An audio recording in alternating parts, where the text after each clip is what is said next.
Okay, let's get started because we only have an hour and I know we all have lots of questions. So thanks everyone for joining us today. Quick reminder that this meeting is going to be recorded so our friends who can't join us can listen in later. I am so happy to have Stephen Graham Jones with us today to talk about the Buffalo Hunter Hunter. Stephen, you need no introduction, but I am going to give you one anyways.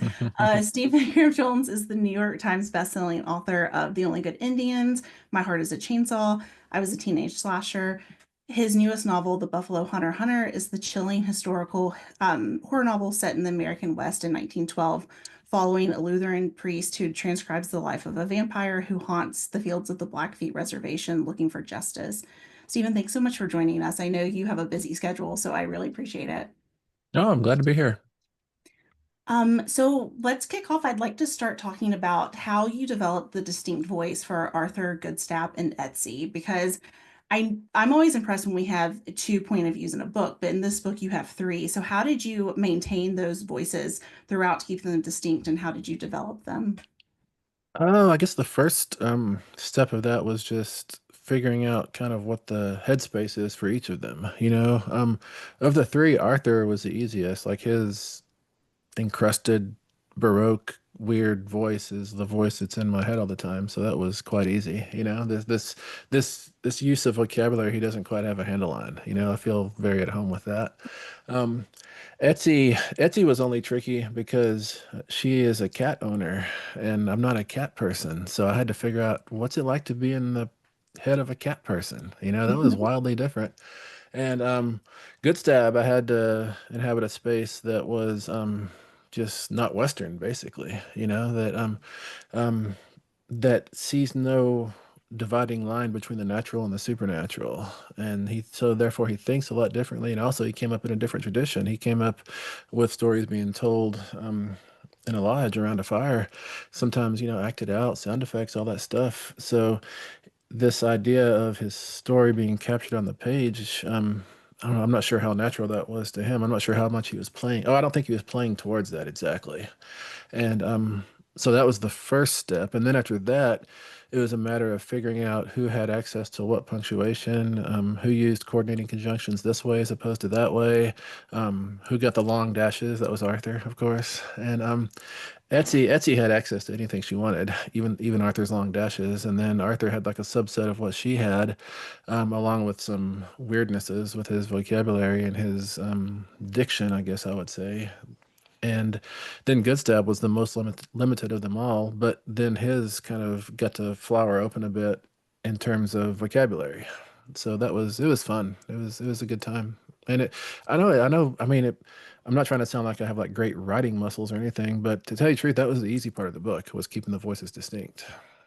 Well, I think you probably do have good writing muscles. I know that's something I've heard authors talk about a lot, which is, Hmm. writing is like working out almost. I know that's something Josh Malerman says a lot, which Hmm. is if you once you keep that in shape, then it's easy to Hmm. stay in shape, and you're always writing. So I think that those It muscles are is. probably always in shape. Although you're right, but and Josh is right, but also what I found very productive through doing this for 30 years now is to periodically take 2 or 3 months off and don't write a single thing if you can help it, because each time I've done that, I come back a completely different writer. I just did that for this whole spring. I mean, I wrote some short stories, so I didn't completely stay away, and I also wrote some other stuff, but I didn't write a novel this spring, and and so now I'm writing a novel and I find myself doing things that I wasn't doing before. And it's really neat. I like to be able to not do the same thing over and over. That's really exciting. I'm excited Mhm. more about the novel when you can share with us. Mhm. So one of the things that I really enjoyed about the book was the format. So it's told in journal entry format. Can you talk about the decision to do that? And also, was this a nod to Dracula? Oh, a little bit. Yeah, Dracula, Frankenstein. I love epistolary novels. I've only got to do epistolary twice before, once in Leadfeather, once in The Long Trial of Nolan Dugatti. I mean, I don't know, that's only two I remember anyways. I could have done it somewhere else that I've already forgotten. But I love epistolary, but I suspect the reason I fell into epistolary for this one and for Teenage Slasher was because the copy editing process for Babysitter Lives and the Indian Lake trilogy was grueling, and epistolary is one way to bulletproof yourself against copy editors because it's not my mistakes, it's the characters' mistakes. They can make all the mistakes they want. I really love that. I hadn't really considered that. Yeah. So I was talking actually to Lauren about this a few days Mhm. ago, but I feel like you don't get enough credit for your humor in your books. So Mhm. one of the things I found is that throughout all of your books, but also in Buffalo Hunter x Hunter, there's humor sprinkled throughout. And Mhm. so as a reader, you're going through a wide range of emotions. You have fear, obviously, sadness, and a lot of them, but also humor. Is it important for you to keep all of those emotions in a book?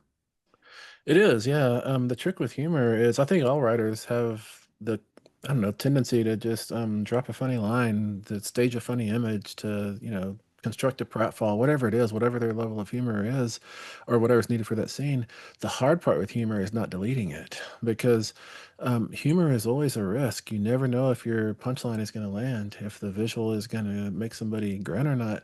You always are extending yourself and making yourself vulnerable, but that's part of telling a joke. You don't know if it's going to work at all. And part of doing art, or good art anyways, I think, is making yourself vulnerable. And I think humor is one way you can keep on making yourself vulnerable on the page.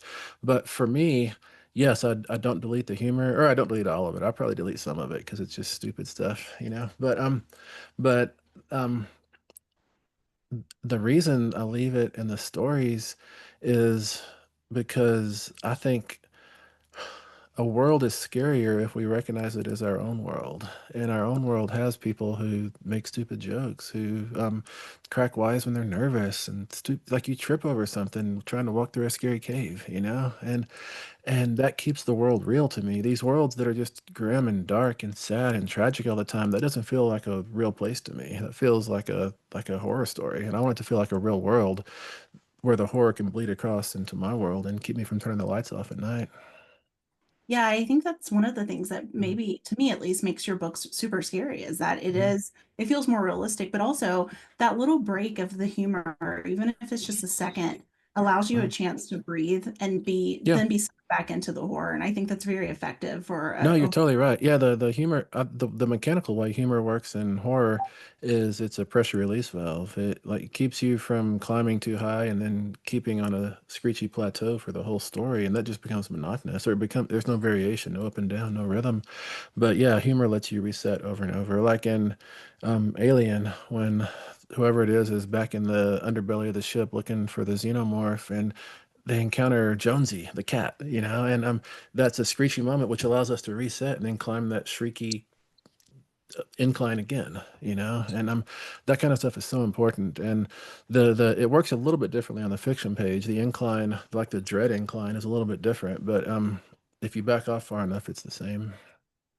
yeah, and I think you do it very well too. It's always very clever. Mhm. It's not in your face. Oh, So thank you. I really Thank you. appreciate it when I get to read it. Thank you. Well, now pretty soon I'll get cheap and I'll just have like a Jack in the Box around every corner, you know? A few knock knock jokes here and there. Yeah, yeah, yeah. Like this is just a Throw in book. a Chipotle reference. Mm-hmm. Mm-hmm. Yep, yep. Um, so Good Stab is a bit different than entertainment and movies. Can you describe your decision to change the characteristics and traits of what we would kind of expect to be a typical vampire? Yeah, I think that's why it took me so long to write a vampire novel. I'd done a lot of vampire stories, and what I noticed about my vampire stories was that my vampires were always stripped down, and usually some version of Catherine Bigelow's and Eric Red's vampires from Near Dark from what, 87. And that's the kind of vampire I can believe in long enough to write a novel about. And I feel like the vampire, it's been rolling for centuries and centuries, the stories that we tell ourselves about it. And like 500 years ago, somebody just as story grease as a way to more efficiently get from point A to point G or something, they said, oh, what if this vampire can charm? That'll make the story shorter, and that's more efficient, that's better. And that story works, and so people are like, oh, I guess vampires charm now. And so everybody starts letting their vampires charm, and then they can fly, and then they can turn to mist, and they can turn to wolves and bats and do just all this wild stuff. And that's all fun. I don't think any of that's bad, but it doesn't contribute to a monster, a creature, anything that I can actually subscribe to and believe in long enough to write a novel. Like for me to write a novel about something, it has to make sense, like biologically and culturally. Otherwise, I can't invest in it intellectually and emotionally. So that's why I haven't written a kaiju novel, because I've yet to figure out how to make a kaiju make sense, you know? Because like a Godzilla's got to have a breeding population. It's got to have like 1,200 Godzillas somewhere, you know? And I'll figure it out someday. I'll write a kaiju thing eventually. But it took me a while to make the vampire make sense to me. But yeah, my vampire does have a lot of the the conventional characteristics stripped away, and also adds two or three back in, which those were just to be cruel to good stab, basically. Because I think it's my job as a writer to be mean to my characters, to put them in a bind they finally can't solve. Well, and I think one of the things that was interesting to me about Good Stab is that whatever he's feeding on, he starts to become physically. And Hmm. so really see Hmm. him and he starts contemplating, if Hmm. I'm eating the hide hunters, am I starting to be slow like a hide hunter? Like, am I Hmm. starting to do that? My question to you, and apologies if we have to like kind of deep dive into this a bit more, but do you think there's a part of him too that it starts to take on like that, what he's feeding on their morals, their beliefs, Hmm. their belief system, kind of in line of like what you think you become, like what you think Yeah. you attract? I guess you can. If he starts to look like a buffalo hunter or a trapper, then he can start to see the world as they see it, because the world is treating him like it treats them. But that's not in the book anyways. That's probably what happened in book four or something, you know. And Yeah. I probably thought of this one day when I'd eaten at Chipotle 7 times in a row, and I was like, I wonder if I'm made of burritos, you know? Like that's like that good stab. He'll start if he eats too many mule deer, he starts to grow horns, you know, and Yeah. antlers, I should say. People get mad when I say horns for deer because they're actually antlers. Like bighorn sheep might have a horn, but anyways, um. But that was, I think it's really important to put governors or constraints on our monsters, else they become too powerful. And that's one of the constraints on him. Like, what's most important to him is that he be Blackfeet, that remain in some vestigial fashion who he was. But he finds out pretty soon that in order to remain Blackfeet, he has to feed on Blackfeet. He wants to be his people's defender, but he also has to be their predator. And that's not pleasant, you know, and there's no way around that. He can't finally solve it, I don't think. And also, I do, as far as vampires go, conventional vampires, I do resist the idea that a vampire can go to a club and sneakily take a sip from six people's necks and get a full meal that way. I think that's not paying the price for your meal. I think that's why Goodstab, once he latches on, he cannot let go until that thing is dead or drained, one of the two. He'll drink to the point where it bursts his side open. Yeah, and I thought one of the other interesting parts of Good Stab and like the vampire characteristics was that if he gets injured, though, that blood comes out. And so that does give him Yeah. a little bit more ability to feed again, but also it Hmm. doesn't kind of push him into that rest period. Yeah. Yeah, it's when he's in that mode where he's feeding slash killing. He's on a rampage, you know, and he needs to attack more and more people. But so luckily he's also getting shot a lot, so he's losing some blood. Yeah. Well, maybe not so lucky for him in the moment, but one of the things that was interesting to me is seeing Arthur's kind of point of view on this because Hmm. he seems doubtful towards the beginning of Goodstab's story, and he seems like he's trying to justify like the story that he's hearing and Goodstab's beliefs. Um, but as a reader, the irony of Arthur being a pastor and having beliefs that are difficult for some people who don't subscribe to his organized religion to believe in is kind of an interesting ironic situation for him to Hmm. be in. Do you think that that conflict for Arthur impacts his character and his ability to be a more partial judge if you take him out of the historical context? Yeah, no, for sure, I think it does. But I guess the question, I mean, I think Arthur has I think 30, 40 years ago, he had the kind of objectivity to see outside his own religious sphere. I'm not sure he has that anymore. He's built the walls around himself high enough to protect himself that I don't know if he has that anymore. He has to be forced into it, you know? Yeah. I am very surprised in this book that the cats make it out alive. Yeah, yeah. Can you, I mean, I guess my simple question is why do the cats make it out alive? I didn't want somebody to start a site, does a cat live, you know? Basically. That's But fair. but I don't know. I mean, I guess the real reason is Goodstab respects what he calls the little predators or whatever, whatever term he uses for them. He respects them. They're night hunters, and he's a night hunter. So it's not that he sympathizes with them, or he just sees a kinship, I guess, and he's the main thing with teeth in here. So I'm not sure what else could have killed those cats. I just am very surprised that they made it. I mean, I was like, we're not good. This cat does not have a good fate in store. And Yeah. then Well, so I'm if you pleasantly have you read my surprised. story? What's my story? It's Notes from the Apocalypse, and it's got a subsection called the days the day the age of hasty retreats. That's this. Have you read that story? Do you know that story? I have, and I think that's Yeah. the one that you read in Virginia at the Oh, it campfire, might be. wasn't it? I've yeah, that campfire where Grady wore the tiger Yeah, suit or whatever. Yeah, yeah, that was pretty fun. Made me yeah. wish I had a tiger suit. For those of you who went there, it wasn't actually like a Tony the Tiger suit. It was a proper suit that was made of fuzzy tiger material, It's pretty cool. Very proper, yeah.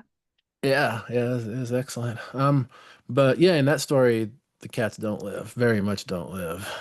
It's a story where it's a zombie apocalypse and everyone has learned to carry um like small animals, kittens, puppies, by their neck on their belts so they can throw them behind them like grenades or like water balloons to distract the zombies that are chasing them. And it was really fun. I think it's a good idea too. I think we might get there someday. I'm not so sure. My favorite part of that story was you going halfway through the story. Oh, I guess trigger warning. When Oh we're yeah. pretty far into it. I always forget that part, man. Yeah. Language is such an important part of Buffalo Hunter x Hunter. Can you talk about the importance of word choice for Goodstab and Arthur? Because Arthur's word choice throughout the book, it can't be archaic. But Goodstab, he seems to like his language modernizes as we go hmm throughout the hmm book. So can you talk about that and also the importance of the word choice? Oh, I feel like early on, Goodstab was kind of playing the character Arthur expected. So he was speaking as Arthur might expect him to speak as a way to woo him in, to charm him, to get him to listen. But then as they get more, wow, that was weird. As they get more, I don't know, familiar with each other, Goodstab starts to slip. I'm not sure it's a conscious slip. I think he is just slipping. But I mean, in the story he tells, it pretty much stops in 1884, but this is 1912. It's what, 28 years later, I guess, something like that. And in those 28 years, I think his way of speaking would have changed a lot. Um, I mean, I'm sure Yeah. he spent a lot of time in isolation as well, so it would have frozen some too, but I still think he would have kept up in some fashion, and therefore it would come out in his language. Yeah, I think I agree with you. I also just thought it was interesting too because I feel like it shows too like how behind the times Arthur is, even though Mm. he seems like he wants to be a little bit more moral superior to everyone hmm around him. Yeah. Oh, for sure. And I really think a lot of the way Arthur talks was, I think I learned it from reading Thor comic books in elementary because Thor talks kind of in that haughty way. He'll say words like anon and just all those weird words that have kind of fallen out of use. And I found out pretty quickly that on the playground in sixth grade, if I try to say that to somebody, it doesn't land very well. Doesn't help me socially. Then. This is a random just side comment before we open it up to questions from everyone Mm. else, but I really appreciated the Titanic reference. I was also not No. expecting that, and I thought that was a nice touch. Oh, thank you. That was fun. Yeah. I didn't want to do that thing that the movie did where I remember there were those Picassos and Cezannes down in the hold being transported, and that seemed like too like what you would expect. So I wanted to do something that you wouldn't expect about the Titanic. Yeah, I really liked it. I thought it was a nice Mm, nod to the Titanic. mm, I do want to open it up to questions. We have so many people on, so you can feel free to mhm. unmute yourself, but maybe just one at a time and be mindful of everyone else when you're asking.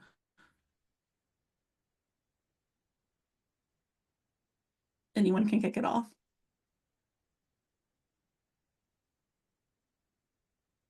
Looks like we have comments in the question and Cool. Cynthia asked, what do you think Goodstab would make of how you've written his story? Mm. I think he would like that I've kind of hidden his identity at the end, that I don't give away how he's moving through the world, because that to me that's his business. It's not my business, and it's not the world's business. I think what he wants is a private life. Yeah, I always kind of like I wonder towards the end if anyone knows about Good Stab at the end, like if Etsy Hmm. starts telling his story and how like kind of that progresses on. Yeah, yeah, yeah. I mean, yeah. The question for me is, does anyone read Etsy's file? Like does Good Yeah. Stab story get out there at all? I guess it probably does because I think she says somewhere in her recording at the end, Rancher Man, if you transcribe this, or if somebody transcribes this, then go back and do this. And I think that thing is done, which to me says that this file did get found. Who knows if it got published? I don't know. I like to think it did. Do Yeah, you think yeah. do you think, I mean, is there a world where we get more Buffalo Hunter books from you? I don't think so. I think I'm done with Good Stab. I'm trying to think what I could do with Good Stab. Um, I mean, initially I wanted to take him through the reservation area, but then I don't know, it didn't seem productive. It was funner to me to skip over all that and let us kind of suspect what he did. Um, Let me think. No, I think if I were to track Good Step through the 20th century, I'd put him at the occupation of Alcatraz. I'd put him at Wounded Knee. I'd let him march in Washington, and it'd all become like a Forrest Gump thing. I didn't like Forrest Gump, so I wouldn't do that. That's fair. That's a good point. Yeah. Maybe he has like you could do like a limited like graphic novel for him, but it's Yeah, it's yeah, just a maybe. short run. Yeah. Hey, Savannah's off the bus. I'm glad you made it home, Savannah. I'll jump in with a question, and it's not Yeah. so much a question, but I want to address the prairie dog man-shaped thing in the room. Hmm. Hmm. And just Hmm. maybe if you could talk a little bit about your inspiration and your choice to go there at that Yeah. point in the story. Well, I mean, number one, it's just practical. Like if I were Good Stab and I wanted to punish Arthur the best and most cruel way I could, I would slowly turn him into something. And to me, the most insulting animal to be is a rodent. And then of the rodents, I mean, some of them are pretty capable. A mouse, a rat, but they can move and they can get away. Prairie dogs are a lot clumsier, I think. And you can keep a prairie dog trapped easier. And that's probably why I guess that's one reason why prairie dog. The second reason why prairie dog is I'm always mountain biking all over Colorado, it seems.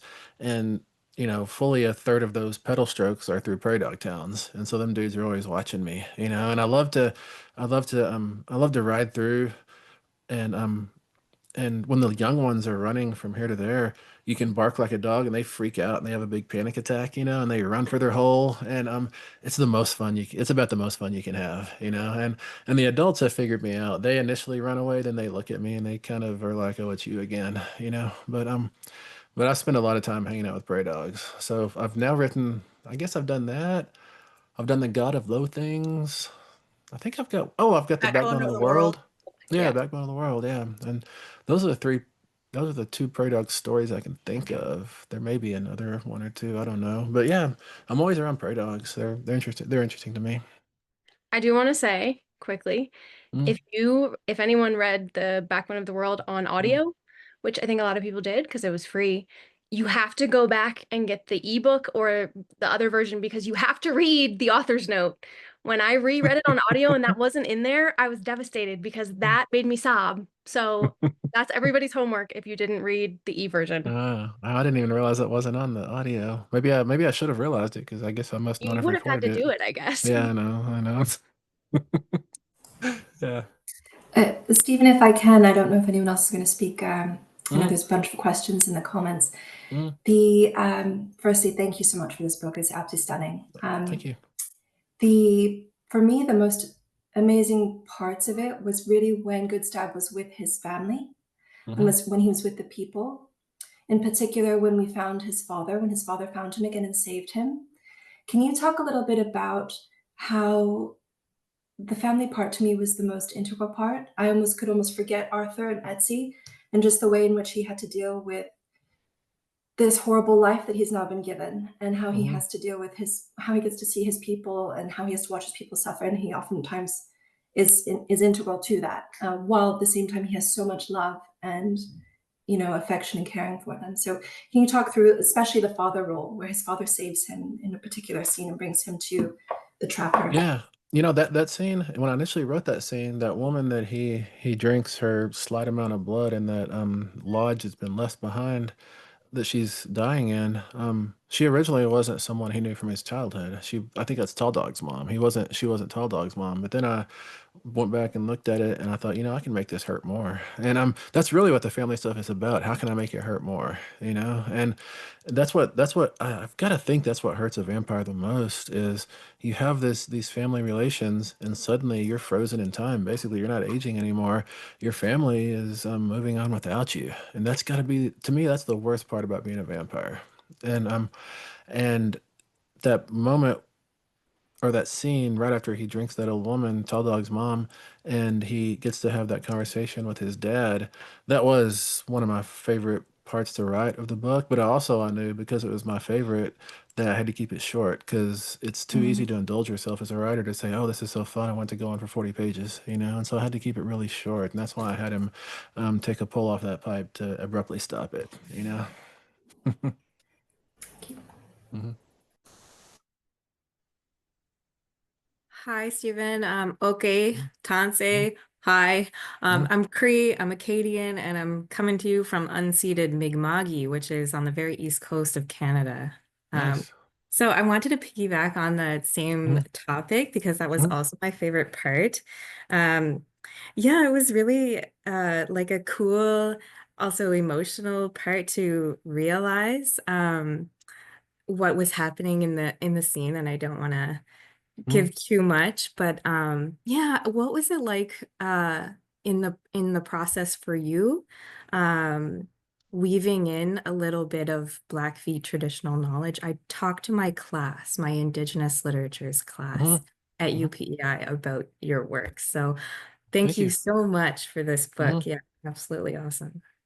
Um, no, that was really fun, and it was, what was the most fun about it was those like that, what is it, like 20 months, 24 months, where Napi is telling Gutstab all the old stories, like stories that Otter goes back, and the many faces men have never even heard.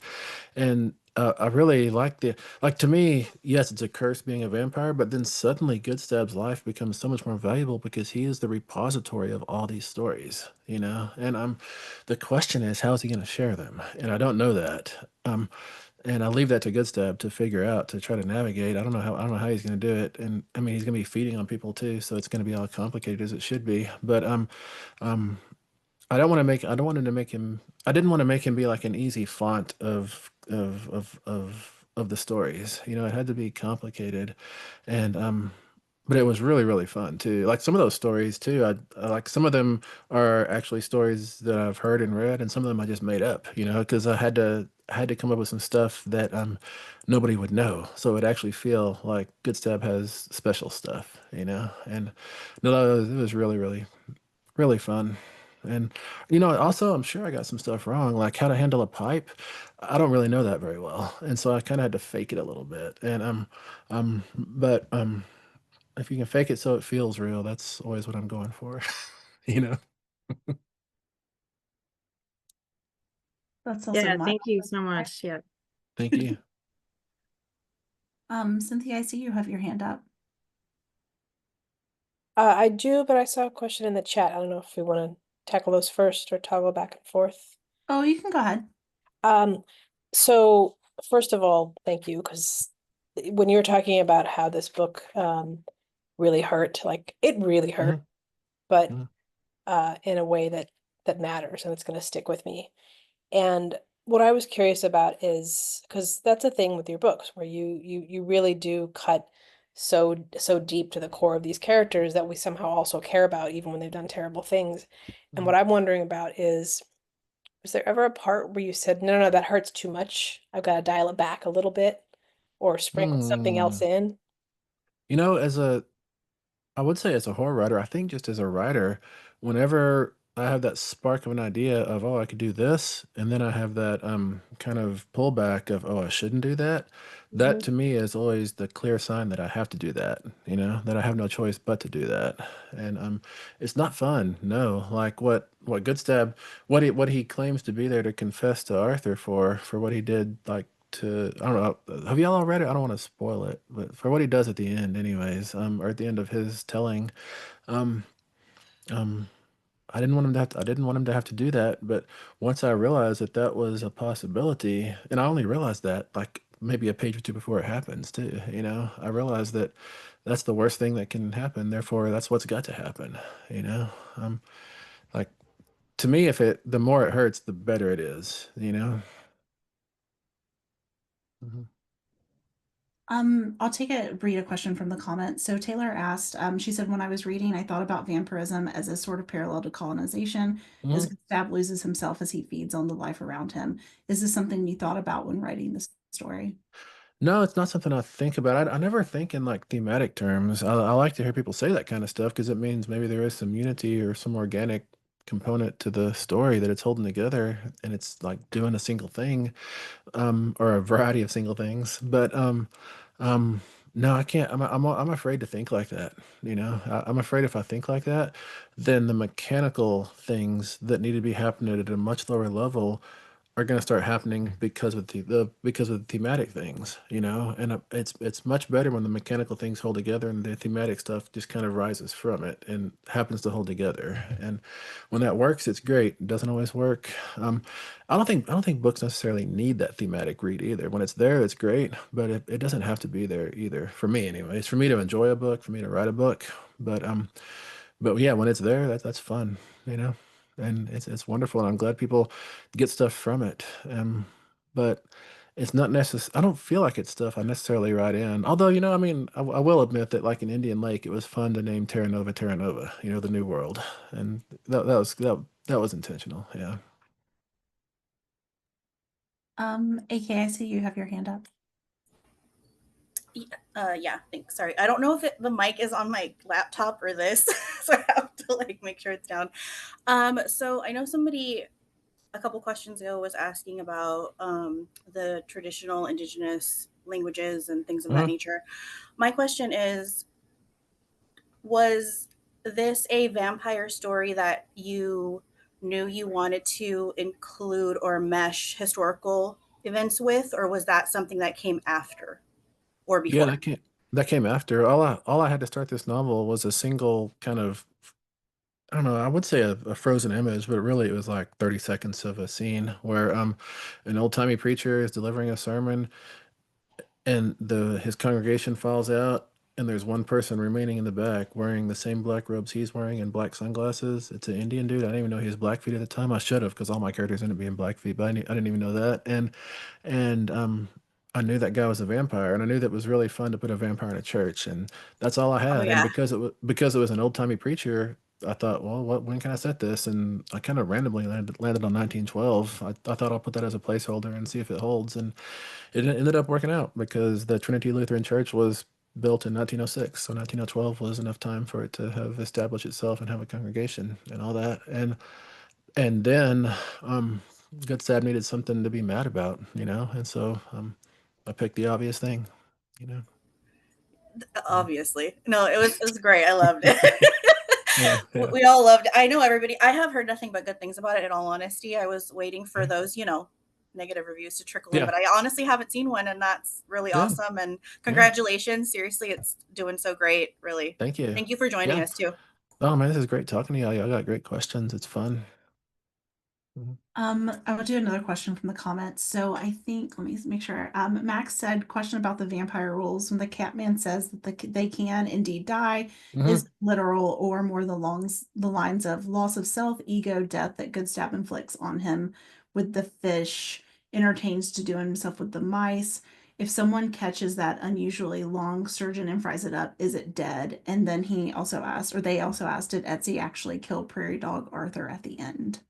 Yeah, she cuts his head off and catches him on fire and sends him tumbling over that cliff. Is that enough to kill him? I don't know. I think it'd be really cool. Like if I've only done one book that had like a post credit scene, Last Final Girl. But if I had a post credit scene from this, I wonder if it would be Arthur's headless body crawling up through the snow to find its head again to put himself back together. That'd be so fun. But yeah, if somebody fries that sturgeon up, I I think Catman as an individual might die. I think the person who eats that sturgeon might become the new Catman, you know? Oh, that's not what I was expecting. I like that. That's great. Mhm. I mean, not for them, but great for us. Gallagher, I see you have your hand up. Yes, and to say on the spray foam, for anybody wondering, I once was cleaning out the shop. A can ended up in a fire. It does explode. It's very flammable. That was completely right. But my question's a little more shallow than everybody else's. Mhm. Is I was not expecting Arthur to be such a foodie.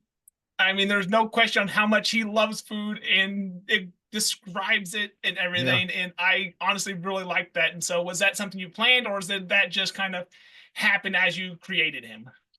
I think the reason he's so into food is, people keep asking me that was I intentionally paralleling his gluttony and Goodstab's gluttony, and not really. No, it just kind of happened, and I'm glad it worked out. But I initially wanted him to have a characteristic or a weakness that would be endearing, because I needed the reader to kind of fall for Arthur a little bit, such that they can then have that turned inside out when he becomes something different.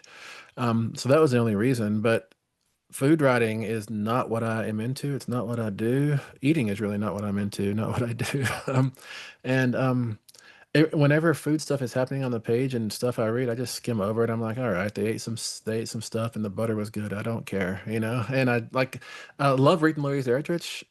She's amazing, but she has so many food descriptions in her stories and her fiction. I just kind of skate over it. It is not what I'm there for, And um, but number one, because she's really good with the smells, and those smells like get me like nauseous. I do not want to smell food. That does not make me happy. Um, um, and so it was really tricky for me to get Arthur's, like, he loves those ash cakes and peas porridge, all that stuff. I had to look it up, and look up the how it was made and how it tasted and read all about it, and that was quite yucky to me. But I'm glad it worked out. I'm glad that that Arthur maybe felt like he really liked this stuff. Yeah, I'd say you pulled it off really well. It made me Thank relate you. with him very much so. It made me hungry. Damn, that's fun. That's good. Thank you. I've only done a food story once before. I don't know if it'd be, well, I've done two food stories, I guess. One of them, The Night Cyclist. It has a chef in it, and I know jack about chefs. I've been a dishwasher in industrial kitchens, big kitchens, but I've never been on the food line. I've never been trusted with that kind of stuff for good reason. And so I had no idea how to do a chef. Luckily, I had a class at the time, a grad class, and I gave the story to them, and they all somehow knew food stuff. I don't know how they knew that, but they told me a lot of food stuff, and I put it in that story, which was really helpful. The other food story is it's a centaur story, actually.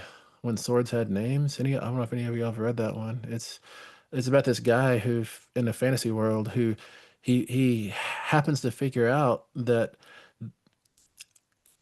strip of meat on a centaur where the horse starts to shade into a man on the back, like the backstrap, is the best meat in the world. And so he goes around killing centaurs and getting that little strip of meat from their horse back human part, and that's some good eating, I think. And then at the end, he stumbles into a centaur nursery, and I think that infant centaur backstrap meat has got to be exponentially better than adult centaur backstrap meat. Wouldn't you Yeah, think Father, Son, Holy Rabbit is kind of a food story? Oh yeah, that's that's a what I good was gonna say point. too. Yeah, that's a really good point. It is a food story. Yeah. And also so is Love is a Cavity I Can't Stop Something. Love is a Cavity I Can't Stop Touching. Maybe that's the name of that story. Yeah, that story it's a very similar. Um, I've probably done a lot of cannibalism stories, to be honest. It's fun to do, you know. Yeah. Mhm. You gave me that little cannibal blurb for my article too. Everybody Yeah, loved it. yeah, yeah. Yeah. Reading, I like to read cannibal stuff. I don't like to watch cannibal stuff. That kind of it grosses me out, not because it's human meat, because it's eating, you know. But I can read about cannibal stuff. Courtney. Oh, sorry. Go ahead. No, go Oh, ahead. no, I was just, it's really not germane to this, but just I was reading that Cannibalism, A Perfectly Natural History, like the nonfic. It made me so sick to my stomach. I'm like, this Yeah. is horrible. Man, the other year, I was coming through the kitchen and I saw a bell pepper that had been like cut into pieces, and oh, I was so grossed out. I thought this is the end of bell peppers in me forever, you know. It looks like a brain or something, like an alien thing, and I did not need to see inside a bell pepper. No, thank you. And sometimes it's inside, it has like a little bell pepper baby, and I'm like, what is this? Oh, golly, that How is was the that your grossest first thing. time a couple years Oh, ago? oh man. And I'm like, what is Just, it doing? oh wow. Oh, I'm trying not to gag. That is so gross. Man. That's how I felt Oh. with those egg scenes. Like the eggs were a lot for me. Oh yeah, the eggs are Yeah. fun. I like those. Yeah, imagining a black egg is really gross to me. Yeah. But I think I'd never thought about this when I was probably 4 years old, living in a trailer way out in West Texas. Somehow, I think I understood that chickens and eggs, had this relationship, and I stole an egg and took it to my room and hid it for a long time because I was going to grow a chicken, and it never happened. But then I accidentally broke that egg, and it stunk up the whole house, and I was in a lot of trouble. Really bad. Yeah. Like that's really grossing me out thinking about it. Um, Max, I saw your hand up and then it went down, so I'm not sure if you still have a Yeah. question. Hi. Thank you. I hope you're okay with the second question, a follow-up. Oh, yeah. Yeah. So, thanks again for coming to speak with us. Good to meet you back in March. So actually the mention of cannibals made me think of scenes that stood out in this that were awfully cinematic. And I know you said back in March you're not really in the Mhm. business of Mhm. writing screenplays, but Mhm. man, the church scene was straight out of The Crow. The confrontation with the Catman reminded me of Robert Carlyle and Ravenous. Mhm. So I'm wondering, if you were to kind of put this together, who would you want in it? Who would you want to do it? Oh man, I guess Zahn McClarnon would be a pretty good stab, I think. Let's see. What's that guy's name? Peter Capaldi. I think he would be a good Arthur, you know? Um, and Marin Ireland sounds like a good Etsy. Let's let her be Etsy. Thank you. hmm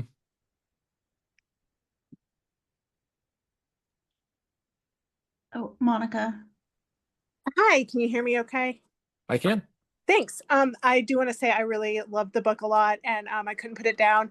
Mhm. You mentioned earlier that you sometimes think like, oh, if I shouldn't do that, then maybe I should if it's a hard scene. Did you have that feeling with Weasel Plume and what ended up happening to him?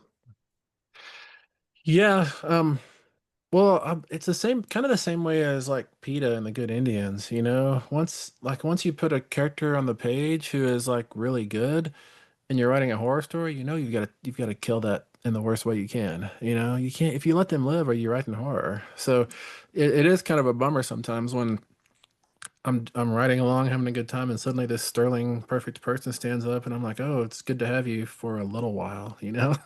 I get it. I get it. That's awesome. Yeah. Well, it makes for great entertainment. Oh, So thank you. Thank you. Thank you. Is that why Letha is so deformed by the end of the trilogy? Yeah, Letha, man, Letha's had a rough go of it, hasn't she? But she's tough. She would never complain about all the stuff that's happened to her. She's just a fighter, man. hmm April, I see your hand up.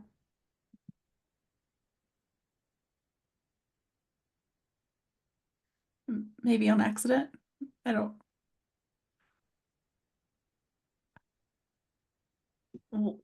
Well, in the meantime, April, Corey has a question. Is it possible for the vampires to actually fully lose themselves by eating those rodents in this universe? I think it is. Yeah, I think it is. Although, what if that rodent? I think that the resulting rodent would number one be a little bit big, and number two, it would be a little bit more aggressive, a little bit more carnivorous than its rodent kind. And so I think it has a chance to climb that ladder back up to be human shaped again. Do you think that's more likely, the kind of smaller the animal that they're feeding on versus bigger? Yeah, that's a good question, huh? Let me think.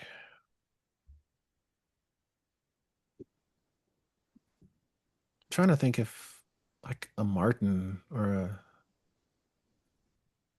what muskrat, you know? Oh, I think Goodstab thinks about eating mice because he does think that the smaller the animal, the more he can lose himself, you know? And I think really it's like he's ascribing less personhood to mice than he does to elk or bear or something. And which is just a prejudice, of course, you know. I think mice, like we all know Mrs. Bigsby, you know, from Rats of Nim, she's quite a person, you know, and I think anything can be a Yeah. person. So I think that's just a prejudice he has, that he thinks the smaller the animal, the less of a person it is. Yeah. Yeah, that's interesting. I hadn't thought about that, but that is very true. He does seem to humanize more the bigger Mm-hmm. animals than the Mm-hmm. smaller creatures. Except for Yeah. me, I mean, except for the beavers, obviously, but I guess they Yeah. can be also kind of quite large depending on the They, beaver. they can. Yeah. I wonder, it'd be neat if he ate praying mantises only. That'd be neat. That'd be a Oh, that would be cool. wicked monster, you know? Or Yeah. like spiders. Yeah. Yeah. Mhm. April, I don't know if you have a question, but if Sorry, not, yeah, my okay. phone did not want to unmute me. Sorry No about that. worries. First, I just want to say thank you for the book. It was amazing, and I loved it. And Mhm. buffaloes are my favorite animal, so that was so super Yeah. exciting to read, especially white buffalo, because those are my favorite. Mhm. Did you always know that Etsy was going to destroy Arthur, and how did you decide on the method? Because I would say that that part of the book was the most shocking to me, because Mhm. I didn't think she had it in her, and then reading, I had to go back and reread it like twice, Mhm. to make sure that I had read it correctly. Mhm. Well, first, thanks for the good Indian ceiling fan up there. You know, that's nice. um, um, you know, I did always know that she was going to confront Arthur in that fashion. I knew it from the moment that Prairie Dog shows up in the first part of the book in her house. You know, and I don't think that Taz brought that Prairie Dog. I think Goodstep brought that Prairie Dog. That's how I read it, anyways. So I always knew she was gonna confront Arthur in some fashion at the end, and it was going to be a surprise to us that Arthur was still alive. So, but I did not know what was going to happen after that at all. No, no. Lauren. Okay, well now my question's actually kind of very similar. Did you Mhm. ever have a different ending? Like even the very, very ending couple scenes Let for me this book? think. Did you tweak it at all? Yeah, I'm trying to think how it ends.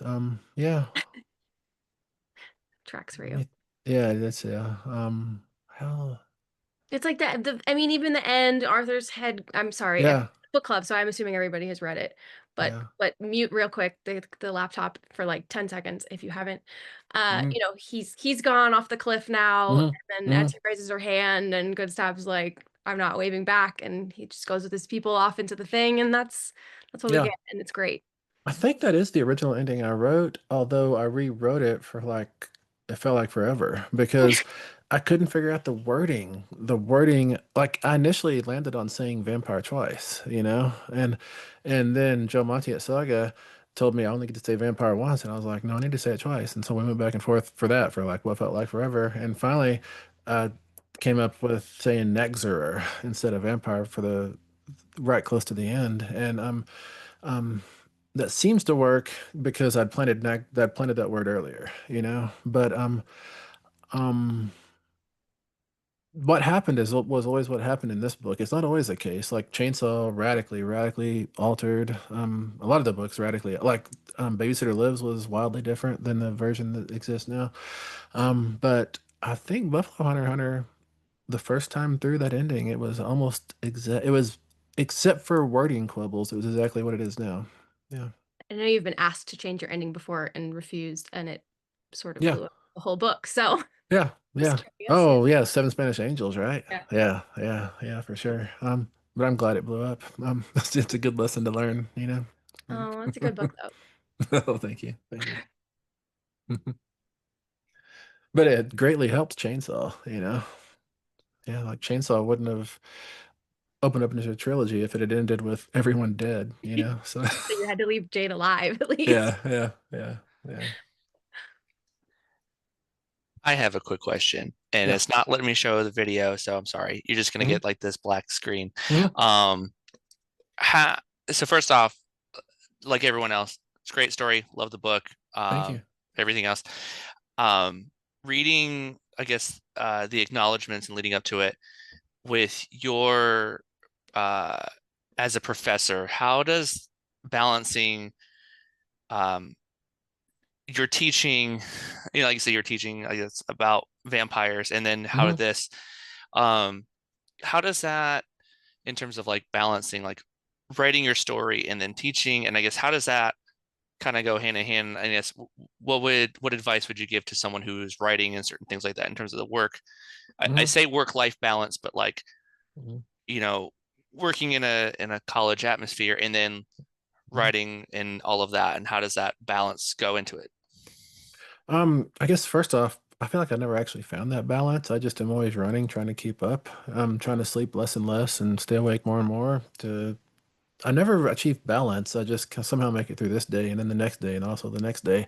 But as far as balancing teaching about vampires and writing vampires, um, it's the same way as I just now taught a monsters lecture course. I use my literature courses I teach as research, basically. So I don't talk about them as what is this, what does the vampire mean culturally? You know, what does it say about the people it came from? That to me does not remotely help me write a better story.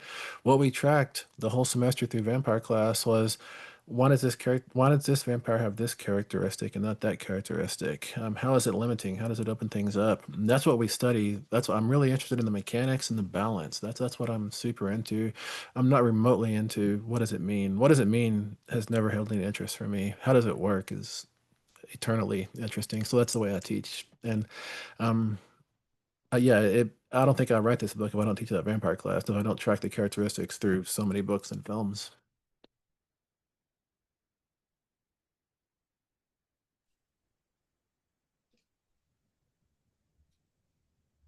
Man, that was a conversation killer, huh?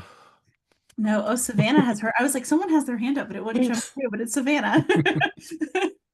This is just me taking us off track.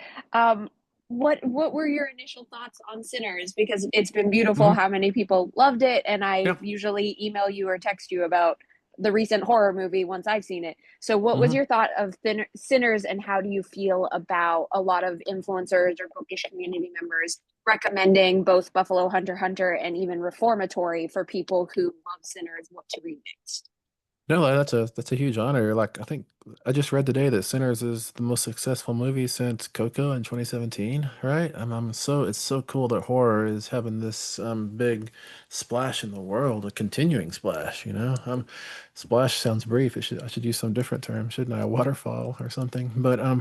Um but no, I really dug Sinners. I thought it was nothing but fun. Initially, I'll admit, anytime a character is playing two roles, like is their own twin, I'm suspicious. I'm like, they're just showing off, you know. Why do they need to do this? But it totally works in this story, and I really did dig it. And that barn dance scene at the juke joint where all the eras are interpenetrating and overlaid, that was truly magic. I would love to just have that, like a clip of that on my phone, just to watch it sometimes, you know. Mhm. Um, I'm curious your thoughts because Sinners is original IP, and that's like a big discussion Mhm. point for how well it's doing. Is like, look, we can have original IP and have it do Mhm. well. Do you have a viewpoint on that though? Since you, I mean, or obviously, hopefully, all of your books will get adapted. This will Mhm. we all love too. But Mhm. is it conflicting for you as a writer? I'm not sure I totally follow the question. Is it conflicting the process of adaptation or the fact that the IP is Yeah, with the novel and the movie is then a version of that? Is that the yeah. The question? IP is the novel and then Yeah, the yeah, version. Yeah. yeah. No, I think it's great. But I do think there needs to be a big gap between the novel and the film. Any novel and any film, basically, because they're such different creatures. They have different expectations, different responsibilities, and different different expectations, basically.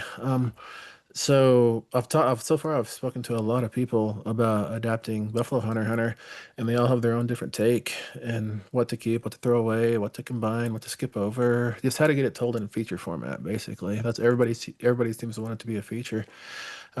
Which I always thought if it got adapted as a limited series, but everybody wants it to be a feature, so that's probably what it'll end up being.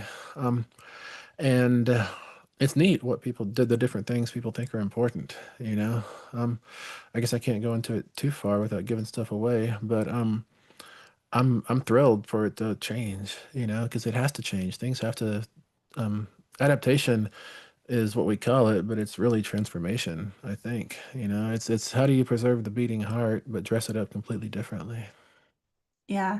I will Mhm. say when I was reading this book, though, I could see it on a screen, but I do like the Oh, idea cool. of it being a limited series. But either Thank way, I you. think it'll be great. Thank you. Yeah, I mean, this is of all my novels I've written, this is the one with the most like Frank Frazetta paintings in it. You know, it's got those like those really overly dramatic still shots. You know. Yeah, yeah, Mhm. definitely. Mhm. You have a big year this year. You have another book coming out later Yeah. this year, from Mhm. Saga. So the double, can you talk about a little bit about it before we wrap up for the Yeah. night?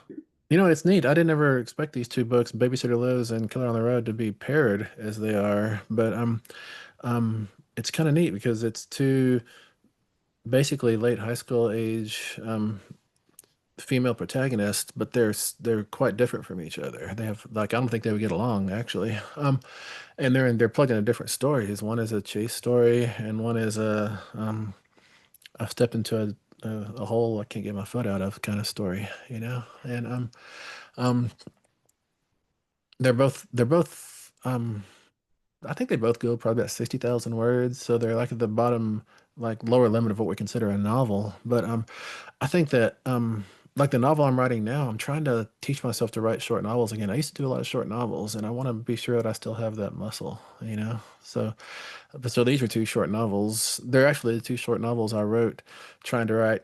Well, they're two of the three novels I wrote trying to write Night of the Mannequins because I owed Ellen Datlow a novella, and I screwed up, and the first three books, the first three attempts got away from me. And one of them was Good Indians, Babysitter Lives, Killer on the Road. And then I finally wrote a novella, so I was quite happy, you know. Mhm. They're both really great. I Thank did you. the audio for Babysitter Lives, and it's fantastic. Very, Oh very, yeah. very unsettling though. Yeah. Yeah, no, it's uncomfortable. There's some stuff that happens. It's kind of um not fun to be in, you know. Yeah, it's a little, maybe a little claustrophobic, I won't Yeah. lie. Yeah. Yeah. Savannah. And also, Stephen has, because I am here, of course I'm going to do this. He has short stories in two different anthologies. One of Ellen Datlow combining Night and Day, another Saga double for our 10th anniversary as an imprint this year. And that's coming this fall. So his is in the night category. And then also this fall from Becky Spratford is a nonfiction collection of horror authors answering the question why I love horror. And a story is included there as well. So we've Yeah. got technically three new creations coming from Stephen throughout the rest And of this year. I've also got a zombie story coming in Weird Tales momentarily, and I just had the Indigo Room come out, a short story on Amazon, and probably one or two more. I never really keep up with when stories are popping, you know. Oh, I just had one that was supposed to come out this year, but the anthology just got delayed, so it's actually coming out next year. I guess I can say it, it's a Valkyrie story, which I never in 100,000 years thought I would write, you know. You also have a handful of reissues coming out this year too, I Oh think. yeah, I do. That's So, right. And also the omnibus of Earth Divers, it hits in October. Yeah. oh, awesome. That'll be Yeah. great. Yeah. Cynthia, I think we probably have time for one more question, if that's okay, Stephen. Sure. Okay, can you hear me now? Sorry, I keep Can. with the Yeah. mute. If I can ask about the Babysitter Lives, Yeah. I listened to that. I felt like you were deliberately screwing with us in a way that because we couldn't just so easily go back and find the page to remember the earlier reference. Was that deliberate, designing it as an audiobook? No, I wrote it as I intended it, if it ever found print, to be a print book. But But that happening in audio was just a fortunate thing, and I wonder if it'll have any of the same effect on print. I'm not sure, hopefully it has, hopefully it retains some of it. But yeah, I think that's really fun. I'm really into those kind of tricks. Another trick I've really been wanting to do, which nobody will ever agree to do, is packing 50 blank pages into the novel, so that with your right thumb, you're like, oh, how's he gonna milk this for 50 more pages? And then suddenly it's over and they're like, I didn't expect it to go over. I think that'd be a blast, but nobody's gonna do that. Never say never. It could happen. Yeah, Amanda's yeah. on. Maybe we can pitch it. Thank you so much for joining us. This was so great. I really Mhm. appreciate it. I'm looking forward to everything coming out this year. It's always a great year when we Thank have you. a lot of stuff coming from you. So thank you again. Well, thank y'all for reading. Thanks for doing this, y'all. This was a blast talking. Thank you. Yeah, You the thank you. best. Everyone. Thank you. See y'all on the bookshelves. Yeah. For And sure. we will have exciting announcements of what Steven's doing in 2026 soon. No, Oh, no nice. spoilers yet, but there's a whole publication plan, all Business Saga team chat of what we're going to be doing. So it's really fun, and including new frontlist and backlist reissues that people have been begging for. So I will give you that hint. Nice. I'm now, I think as of like 45 minutes ago, no, not 45 minutes ago. I haven't been writing while I've been interviewing. Like an hour and 45 minutes ago. I was really like, impressed. yeah, like I Like, think wow. 3 chapters into the secret thing. Yeah. Oh man. All right. See you later. Thank you. Bye.